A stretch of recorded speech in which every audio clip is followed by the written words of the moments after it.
विधानसभा के बजट सत्र के दौरान डुमरी विधायक जयराम महतो भड़क गए। फिर मंत्री से उनकी बहस भी हुई। दरअसल यह पूरा वाकया तब हुआ जब भोजन अवकाश के बाद नगर विकास, पर्यटन एवं कला संस्कृति विभाग के बजट पर चर्चा हो रही थी। इस पर विधायक जयराम महतो बोलने के लिए खड़े हुए थे और अपने शब्दों से सरकार को आईना दिखाने की कोशिश कर रहे थे। लेकिन इसके लिए उन्होंने एक गीत गाना शुरू कर दिया और इस गीत से सदन का माहौल गर्मा गया।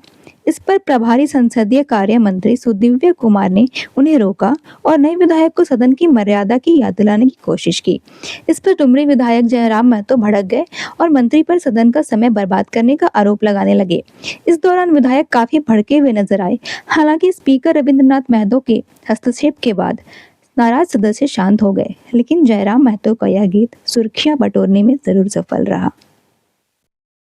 स्वर्ण रेखा शंख कोयल मयूराक्षी दामोदर फाल्गु नदी नहीं, साहेबगंज में गंगा बहे फाल्गु नदी बड़ा कर, अंधन से भरल धरती सबसे सुखी संपन्न, हाय रे हमर सोना झारखंड। अच्छा बताइए इस गाना में क्या आपत्ति है भाई? लेकिन ये ठीक है पंडित जी, मेरा भी बात सुनिए, आपका भी कहना सही है।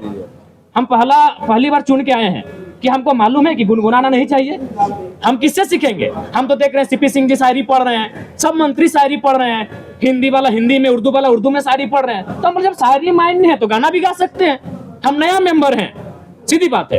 तो वही हमने कहा कि अध्यक्ष महोदय, अगर बोल गुनगुनाना नहीं चाहिए तो संसदीय मंत्री खड़ा होकर जब उनका बारी आएगा बोल देते कि जयराम बाबू बोल गुनगुनाना नहीं है, हम अगला बार जब मेरा भाषण होगा हम बोल नहीं गुनगुनाएंगे। लेकिन ये कहाँ का तर्क है? दो का मंत्री खड़ा हो गया है, संसदीय मंत्री तो बाद में, दो मंत्री खड़ा होकर टोक रहे हैं। तो वही हमने उनको कहा कि एक तो आपको आधा घंटा समय मिलता है। अच्छा एक बात बताइए, आदरणीय माननीय मुख्यमंत्री का शाहरुख खान बोल के 4-5 लोग बोले, तब तो आप नहीं बोले कि आप डायरेक्ट किसी सदस्य को नहीं बोल सकते हैं। भैया भाभी जब आधा घंटा, कल्पना भाभी, हेमंत सोरेन जब मंत्री लोग बोलने लगता है तब तो कोई नहीं बोलता है कि आप किसी व्यक्तिगत पे बात क्यों कर रहे हैं। हमने बस यही कहा था कि पर्यटन मंत्री हमारे पड़ोसी हैं, पराशर की वो भी आते हैं, उनके लिए गीत सुनाएंगे तो ठीक है, डायरेक्ट नहीं बोलना चाहिए। उनको आधा घंटा का समय मिलता है, आप 30 सेकंड बोलते हैं कि माननीय जयराम बाबू नए सदस्य हैं, अगला बार इस बात का ध्यान रखेंगे। फिर अगर हम दोहराते आप टोकते। तो हमने उनको वही कहा, और हम तो भाई इसी पहचान से अंदर आए हैं तो अंदर भी थोड़ी बख्शेंगे। हमारे साथ हमारे समय में कोई कटौती करेगा, हमारे साथ कोई अगर ज्यादा करेगा तो हमने बख्शने वाले हैं, चाहे वो कोई मंत्री रहे चाहे वीआईपी रहे। वही हमने कहा बैठिए चुपचाप, आप मंत्री ट्रेजरी बेंच पर बैठिए, चुपचाप बैठिए। आपको मंत्री बनाया गया है काम करने के लिए, ये मीडिया में आने के लिए नहीं, उछल कूद मत कीजिए। हाँ, उनका हम सम्मान करते हैं, मंत्री है, माननीय है, लेकिन उनका ये व्यवहार उचित नहीं है। आज ये ज्ञान दे रहे हैं, उस दिन आपका ज्ञान कहाँ था जब आपने इरफान अंसारी जवाब दे ही रहे थे आपने टोक दिया। इरफान अंसारी जो शायद ध्यान आकर्षण था या अल्पसूचित था या तारांकित प्रश्न था, किसी माननीय सदस्य के प्रश्न का उत्तर दे ही रहे थे, आप खड़ा होकर उनको टोक दिए। उनको सवाल का उत्तर देने देते हैं, उसके बाद आप कहते हैं कि ऑब्जेक्टिव टू ऑब्जेक्टिव होना चाहिए, एक्सप्लेनेशन नहीं। तब आपका संसदीय, अरे भाई नया चूंकि वित्त मंत्री जी अभी इलाज के लिए गए हैं, संसदीय मंत्री, इनको प्रभार मिला है, तो हमारे बड़े भाई माननीय भी उछल कूद करने लगे हैं, अपने आप को सदन से ऊपर ये लोग समझने लगे हैं। और फिर इरफान भाई साहब का तो आदत है, उनको भाई मीडिया में बने रहने के लिए उछल कूद करना जरूरी है। जिस दिन उनका बजट पारित होगा उस दिन तो बोलेंगे ही, और बाकी दिन भी हल्ला, लोगों को टोकना, ये उनका परंपरा बन चुका है। आप बोलना क्या चाह रहे हैं? बोलना हम यही चाहते थे, पर्यटन का बात था। हम मधु मंसूर जो पद्म श्री विजेता है, हम उनका एक 4-5 लाइन का बोल था, उसको सुनाना चाहते थे।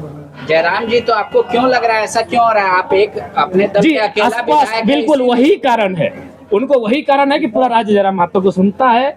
इस व्यक्ति को, इस लड़के को यहाँ से नियंत्रण में रखा जाए, मुद्दों की बात करता है, जिन मुद्दों को कहने से लोग डरते थे। आज 25 साल हो गए, जादूगोड़ा का मुद्दा सदन में आया था। मैं आपसे पूछता हूँ, आज लोग बर्बाद हो गए, जादूगोड़ा में बर्बाद होने की कगार में है, आज तक सदन तक नहीं पहुंचा, क्योंकि वो मुद्दे सदन तक आ नहीं पाते थे। और ये लड़का बिना डर का, बिना भय का उन मुद्दों को सदन तक लेके आता है। तो इन लोग तो हालत खराब है हमसे, और बोलते हैं कि नहीं डायरेक्ट आप किसी सदस्य को नहीं लेकर सकते। कैसे नहीं होता है जी? इसी सदन में लोग हिज ... हम नहीं पूरा बोल रहे हैं, बोल के पार हो गए, लो ... बोल के पार हो गए इसी सदन में। तब इनकी ना मर्यादा कहीं गए थे, हमें झारखंडी गीत सुनाए, तो इन लोगों पर परी लग गया भाई। जयराम जी, ये लगता है कि सुदीप, मेरा कतई ऐसा नहीं कहना है कि कोई किन्हीं के पास संसदीय ज्ञान की कमी है।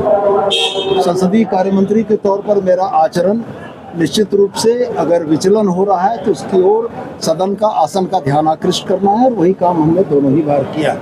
माननीय सदस्य जिस तरीके से सीधे तौर पर मंत्री जी से बात कर रहे थे, ये सदन की मर्यादा नहीं है। सदन की मर्यादा यह है कि हम लोग जो भी प्रश्न करते हैं, जो भी वक्तव्य देते हैं, वो आसन के माध्यम से होता है। तो मैंने उनको यही कहा कि माननीय सदस्य नए हैं, आसन की ओर अपनी बातों को रखें, आसन जो उचित समझेगा नियमन देगा।